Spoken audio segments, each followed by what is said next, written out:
A very good morning to all of you. स्वागत करता हूं आपका अपना यूट्यूब चैनल मैथ अड्डा सारण में।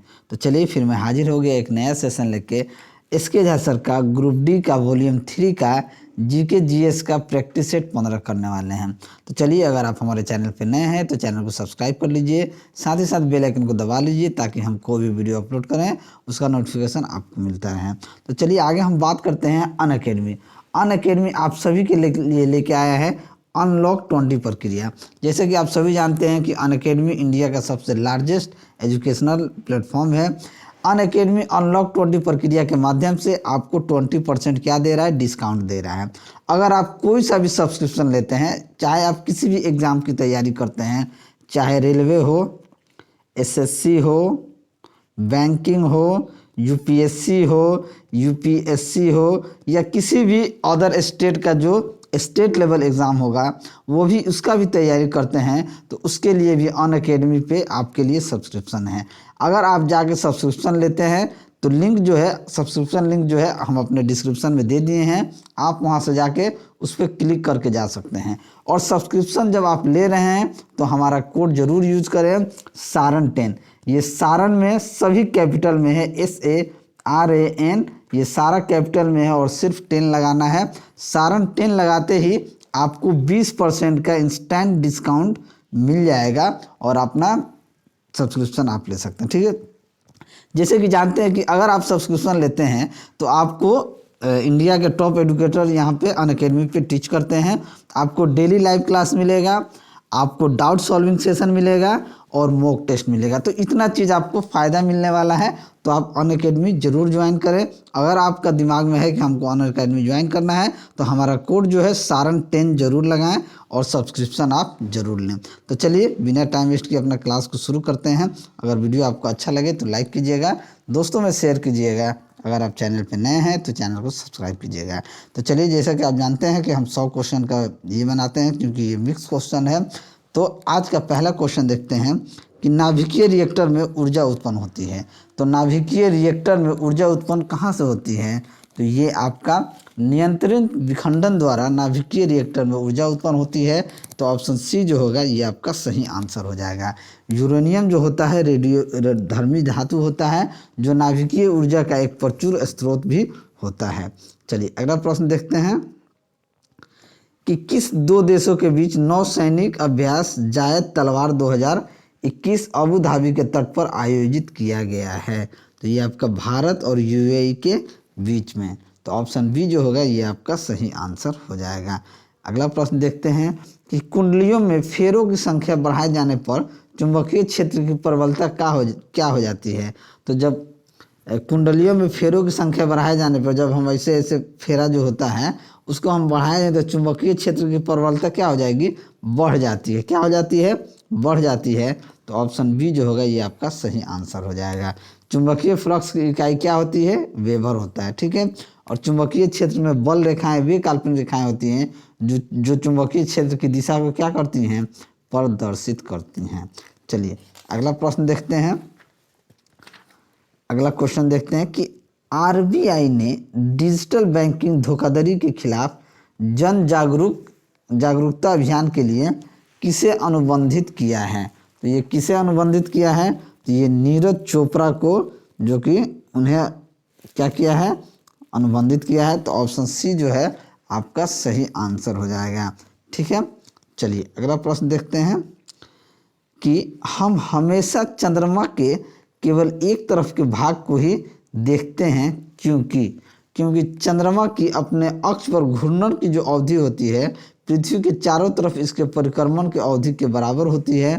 तो यही ऑप्शन ए ही जो होगा आपका सही आंसर हो जाएगा। चंद्रमा को जीवाश्म ग्रह भी कहा जाता है और चंद्रमा पृथ्वी के एक परिक्रमा लगभग 27 दिन 8 घंटे में पूरा करता है।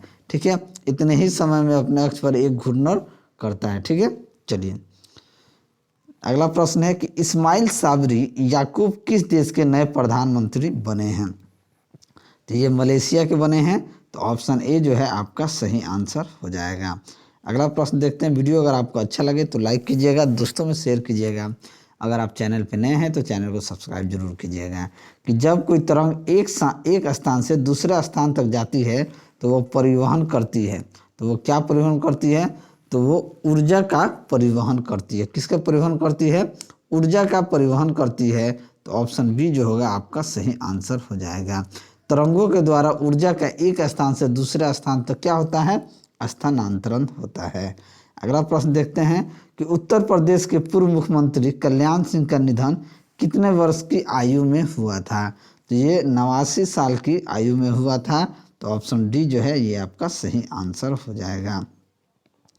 सिम का पूरा स्वरूप क्या होता है? तो सिम का पूरा स्वरूप होता है सब्सक्राइबर आइडेंटिटी मॉड्यूल। तो ऑप्शन ए जो है यानी कि सब्सक्राइबर आइडेंटिटी मॉड्यूल होता है सिम का, जो हम लोग मोबाइल में सिम जो यूज़ करते हैं उसका ही। तो ऑप्शन ए जो होगा ये आपका सही आंसर हो जाएगा। किस राज्य सरकार ने किसानों के लिए ई फसल सर्वेक्षण पहल शुरू किए हैं? तो किसने किया है? तो महाराष्ट्र सरकार ने किया है। तो ऑप्शन सी जो होगा ये आपका सही आंसर हो जाएगा। अगला प्रश्न देखते हैं कि प्रकाश के विद्युत चुंबकीय स्वरूप की खोज किसने की है? तो प्रकाश के विद्युत चुंबकीय स्वरूप की खोज मैक्सवेल ने किया है। तो ऑप्शन सी जो है ये आपका सही आंसर हो जाएगा। वांचुआ महोत्सव 2021 कहाँ मनाया गया है? तो वांचुआ महोत्सव जो है ये आपको असम में मनाया गया है। तो ऑप्शन बी यानी कि असम आपका सही आंसर हो जाएगा।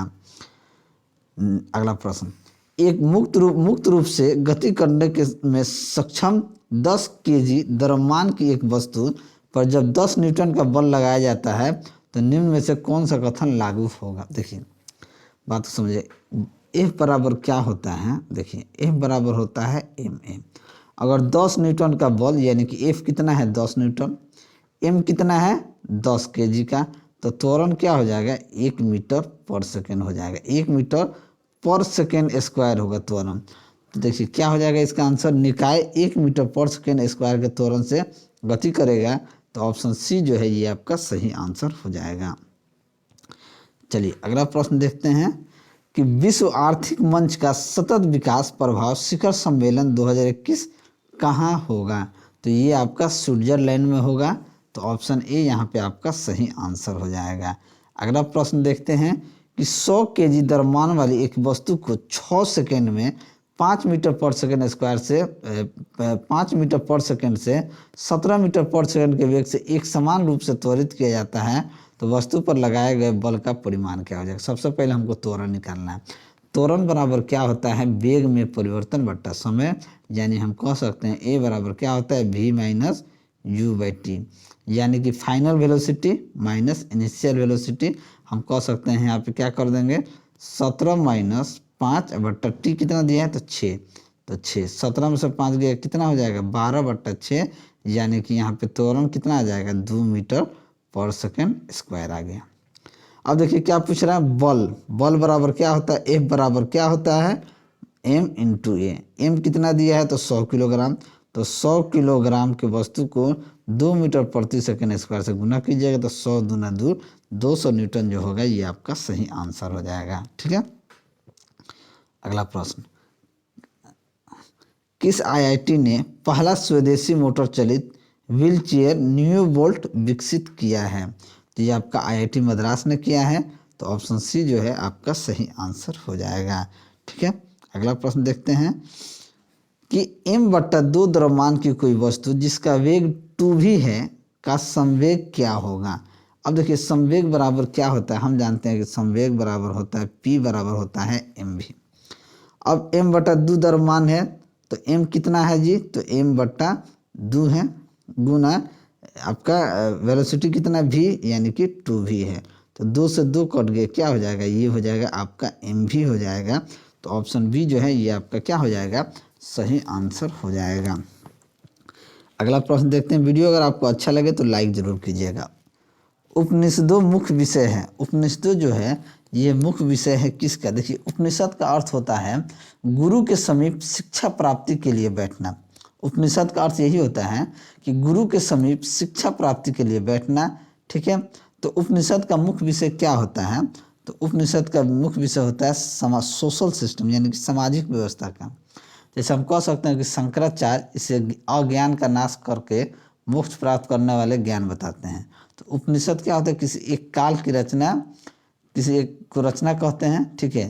तो इसी तरीके से वो क्या होता है, बैठ के उपनिषद में क्या है, फिलॉसफी कह सकते हैं, फिलॉसफी तो हम कह सकते हैं दर्शन, दर्शन का यानी कि फिलॉसफी क्या होता है, दर्शन का। तो ऑप्शन बी जो है आपका सही आंसर हो जाएगा, यानी कि गुरु के सामने बैठ के गुरु के दर्शन या उनके फिलॉसफी को अपने कानों से अच्छे तरह से सुनना, ठीक है।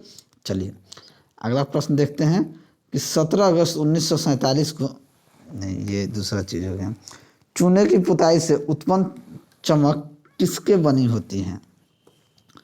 तो चूने की पुताई से उत्पन्न चमक जो है ये किसकी बनी होती है, तो कैल्शियम ऑक्साइड के कारण चूने की पुताई में चमक उत्पन्न होती है। किसके कारण, कैल्शियम ऑक्साइड के कारण चूने की पुताई में क्या होती है, चमक होती है। तो ऑप्शन डी जो है आपका सही आंसर हो जाएगा। इसे हम क्या कहते हैं, इसे क्विक लाइम भी कहते हैं, ठीक है। चलिए अगला प्रश्न देखते हैं कि अभी तक राष्ट्रीय आपातकाल कितनी बार घोषित किया गया है। राष्ट्रीय आपातकाल, अभी तक राष्ट्रीय आपातकाल की बात की जाए तो अभी तक इसे 3 बार घोषित किया गया है। तो ऑप्शन सी जो है ये आपका सही आंसर हो जाएगा। देखिए राष्ट्रीय आपात अनुच्छेद 352 में आता है। इसकी घोषणा जो होती है 2-3 आधार पे होती है, जैसे एक युद्ध पे, दूसरा जो बाहर से आक्रमण होता है उस पर, या सशस्त्र विरोध, जो सशस्त्र का विद्रोह होता है उस पर। इसी 3 चीज़ों पे क्या होता है, आपातकाल घोषित होता है। चलिए कौन सी धातु स्टील के समान मजबूत होते हैं लेकिन भार में आधी होती हैं। तो देखिए टाइटेनियम जो होता है वो स्टील के समान मजबूत होता है लेकिन भार में क्या होता है, आधा होता है। तो ऑप्शन सी जो है आपका सही आंसर हो जाएगा। टाइटेनियम को रणनीति का धातु भी कहा जाता है, ठीक है। चलिए अगला प्रश्न देखते हैं कि भारतीय औद्योगिक विकास बैंक आईडीबीआई की स्थापना कब हुई थी। तो आईडीबीआई की स्थापना जो हुआ था वो सन 1964 ईस्वी में हुआ था। तो ऑप्शन सी जो है आपका सही आंसर हो जाएगा। चलिए अगला प्रश्न देखते हैं कि कौन सा एसिड समान रूप से बैटरियों में प्रयोग किया जाता है। तो बैटरियों में सल्फ्यूरिक एसिड का प्रयोग किया जाता है, ठीक है। सल्फ्यूरिक एसिड यानी कि H2SO4। तो ऑप्शन बी जो है आपका सही आंसर हो जाएगा। ऑपरेशन फ्लोट का संबंध किससे है। तो ऑपरेशन फ्लोट का संबंध जो है ये दूध उत्पादन एवं वितरण से है। तो ऑप्शन डी जो है ये आपका सही आंसर हो जाएगा। चलिए पेट्रोलियम किसका मिश्रण है। तो पेट्रोलियम जो है हाइड्रोकार्बन का मिश्रण होता है, तो हाइड्रोकार्बन का। तो ऑप्शन ए जो है आपका सही आंसर हो जाएगा। अगला प्रश्न देखते हैं कि थियोसॉफिकल सोसाइटी ने भारत में कब और कहाँ अपना मुख्य कार्यालय स्थापित किया था। तो थियोसॉफिकल सोसाइटी जो था 1882 में अडयार में अपना मुख्य कार्यालय स्थापित किया था। तो ऑप्शन ए जो है आपका सही आंसर हो जाएगा। नेक्स्ट, स्टेनलेस स्टील में लोहे तथा कार्बन के साथ साथ निम्नलिखित होता है। तो स्टेनलेस स्टील में लोहे के साथ साथ क्या होता है, निकेल और क्रोमियम भी होता है। तो ऑप्शन ए जो है आपका सही आंसर हो जाएगा। अगला प्रश्न देखते हैं, ग्रीन चैनल है एक क्या है, ग्रीन चैनल क्या है। तो ये ग्रीन चैनल एक डाक सेवा है। तो ऑप्शन सी जो है आपका सही आंसर हो जाएगा, ठीक है। नेक्स्ट,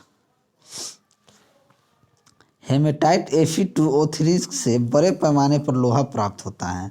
तो ये उपचयन द्वारा प्राप्त होता है। किसके द्वारा, उपचयन द्वारा। हेमेटाइट, हेमेटाइट से क्या होता है, लोहा प्राप्त होता है। तो ऑप्शन ए जो है आपका सही आंसर हो जाएगा। अगला प्रश्न है कि वस्त्र उद्योग के बाद भारत का सर्वव्यापी फैला दूसरा उद्योग क्या है। तो दूसरा उद्योग क्या है, चीनी है। यानी वस्त्र उद्योग के बाद भारत का सर्वव्यापी फैला दूसरा उद्योग चीनी है। तो ऑप्शन यहाँ पे डी जो है आपका सही आंसर हो जाएगा, ठीक है। चलिए अगला प्रश्न देखते हैं कि तरलीकृत पेट्रोलियम गैस एलपीजी के प्रमुख घटक का आणविक सूत्र क्या होता है। तो इसका आणविक सूत्र होता है एलपीजी का C4H10। क्या होता है, C4H10 होता है। तो ऑप्शन सी जो है आपका सही आंसर हो जाएगा। एलपीजी में आइसोब्यूटेन प्लस नॉर्मल ब्यूटेन का द्रवीभूत मिश्रण रहता है और एलपीजी जो है हवा से भारी गैस होती है और यह गंधहीन गैस भी होती हैं, ठीक है। नेक्स्ट, नीली क्रांति संबंधित है। तो नीली क्रांति किससे संबंधित है? तो नीली क्रांति मत्स्य उत्पादन से संबंधित है। तो ऑप्शन डी जो है आपका सही आंसर हो जाएगा। देखिए ये कुछ इंपॉर्टेंट चीज़ है। पीली क्रांति जो है ये तिलहन उत्पादन से है। पीली हरित क्रांति खाद्यान्न, हरित क्रांति जो है ये खाद्यान्न उत्पादन से है। लाल क्रांति टमाटर या मांस उत्पादन से है। और काली क्रांति जो है पेट्रोलियम उत्पादन से है। ठीक है, चलिए अगला प्रश्न देखते हैं कि निम्नलिखित में से कौन सा रासायनिक समीकरण संतुलित है? यानी कि कौन सा संतुलित है? H2 plus O2 H2O, Na plus H2O NaOH, H2 Mg plus O2 MgO। देखिए 2 MgO प्लस O2 2 MgO, यानी कि संतुलित की बात की जाए तो ऑप्शन डी जो है ये आपका सही आंसर हो जाएगा। ठीक है, चलिए आगरा दरबार में औरंगजेब से शिवाजी की भेंट कब हुई थी? तो आगरा दरबार में औरंगजेब से शिवाजी की भेंट 12 मई 1666 ईस्वी में हुआ था। ठीक है, तो ऑप्शन ए जो है आपका सही आंसर हो जाएगा। अगला प्रश्न देखते हैं। रुधिर के सभी घटक हैं। तो रुधिर के सभी घटक कौन कौन हैं? तो लाल रक्त कोशिकाएं, श्वेत रक्त कोशिकाएं, प्लाज्मा और पट्टिकानु कोशिकाएं। तो हम कह सकते हैं कि ऑप्शन सी जो होगा ये आपका सही आंसर हो जाएगा। अगला प्रश्न देखते हैं। सिक्किम भारत का एक राज्य बनाया गया था। सिक्किम को कब बनाया गया था? सिक्किम भारत का एक 36वां राज्य था। भारत का एक राज्य 36वें संशोधन में के अंतर्गत बनाया गया था। यानी कि 36वें संशोधन के अंतर्गत क्या नाम है, सिक्किम को भारत का राज्य बनाया गया था। तो ऑप्शन सी जो है आपका सही आंसर हो जाएगा। और 26 अप्रैल 1975 को सिक्किम भारत का 22वां राज्य बना था। कब बना था? 26 अप्रैल 1975 को। ठीक है, चलिए रंध्र स्टोमेटा मौजूद रहते हैं तो ये कहाँ मौजूद रहते हैं? तो ये पत्ती में मौजूद रहते हैं। तो ऑप्शन सी जो है आपका सही आंसर हो जाएगा। चलिए अगला प्रश्न देखते हैं कि सिद्धि जनजाति पाई जाती है। तो सिद्धि जनजाति जो है ये गुजरात में पाई जाती हैं। तो ऑप्शन ए आपका सही आंसर हो जाएगा। वैसे भील, बंजारा, कोली जनजाति भी गुजरात में पाई जाती हैं। और महाराष्ट्र में बारली, बंजारा, कोली आदि जनजाति महाराष्ट्र में पाई जाती हैं। इसी तरीके से तमिलनाडु, असम, इन जगह भी कुछ जनजातियां जो हैं वो पाई जाती हैं। अगला प्रश्न है कि पादप जगत में सबसे बड़ा बीजांड होता है। तो सबसे बड़ा बीजांड कौन होता है? तो साइकस होता है। क्या होता है? साइकस का होता है। तो ऑप्शन बी जो होगा ये आपका सही आंसर हो जाएगा। चलिए अगला प्रश्न है। केंद्र तथा राज्यों के विवादों का समाधान करना भारतीय सर्वोच्च न्यायालय के जिस क्षेत्राधिकार के अंतर्गत आता है वह क्या होता है? तो वह प्रारंभिक होता है। तो ऑप्शन डी जो है आपका सही आंसर हो जाएगा। प्रारंभिक क्षेत्राधिकार के अंतर्गत उच्चतम न्यायालय उसी विवाद को निर्णय के लिए स्वीकार करेगा जिनमें किसी तथ्य या विधि का प्रश्न शामिल हो। ठीक है, चलिए अगला प्रश्न है कि निम्नलिखित में से किसे आँख की पुतली भी कहते हैं? तो आँख की पुतली किसे कहते हैं? तो आइरस को, आइरस जो होता है उसे आँख की पुतली कहते हैं। तो ऑप्शन आइरिस को हम आँख की पुतली कहते हैं। तो ऑप्शन बी जो है आपका सही आंसर हो जाएगा। चलिए अगला प्रश्न देखते हैं कि अस्थियों और दांतों में मौजूद रासायनिक द्रव क्या होते हैं? तो अस्थि और दांतों में मौजूद जो रासायनिक द्रव होते हैं ये कैल्शियम फास्फेट जो होता है ये दांतों और हड्डियों में मौजूद क्या होता है? रासायनिक तत्व होता है। और दांतों और हड्डियों का मुख्य घटक क्या होता है? तो कैल्शियम होता है। तो कैल्शियम फॉस्फेट यानी कि ऑप्शन ए आपका सही आंसर हो जाएगा। और कैल्शियम फॉस्फेट का इस्तेमाल हम लोग टूथपेस्ट जो बनता है तो उसमें बनाने में कैल्शियम फॉस्फेट का उपयोग किया जाता है। और कैल्शियम क्लोराइड का उपयोग हिम मिश्रण में किया जाता है। चलिए अगला प्रश्न देखते हैं कि पाइथन क्या है? तो पाइथन जो है एक प्रोग्रामिंग भाषा होता है। पाइथन क्या होता है? एक प्रोग्रामिंग भाषा होता है। तो ऑप्शन ए जो है ये आपका सही आंसर हो जाएगा। यह व्यापक रूप से इस्तेमाल की जाने वाली उच्च स्तरीय प्रोग्रामिंग भाषा होती है। ठीक है, ये उच्च स्तरीय प्रोग्रामिंग भाषा है। चलिए अगला प्रश्न देखते हैं कि डिबगिंग कौन सी प्रक्रिया है। तो डिबगिंग जो होती है ये एक सॉफ्टवेयर प्रोग्राम में त्रुटियों की जांच करने की प्रक्रिया होती है। क्या होती है? एक सॉफ्टवेयर प्रोग्राम में त्रुटियों की जांच करने के लिए डिबगिंग प्रक्रिया होती है। तो ऑप्शन सी जो है आपका सही आंसर हो जाएगा। ठीक है, डिबगिंग उस प्रक्रिया को कहते हैं जिससे कंप्यूटर प्रोग्राम या कंप्यूटर तंत्र में कोई भी गलतियों को निकाल दिया जाए, उसे क्या कहेंगे? हम डिबगिंग कहेंगे। चलिए अगला प्रश्न देखते हैं।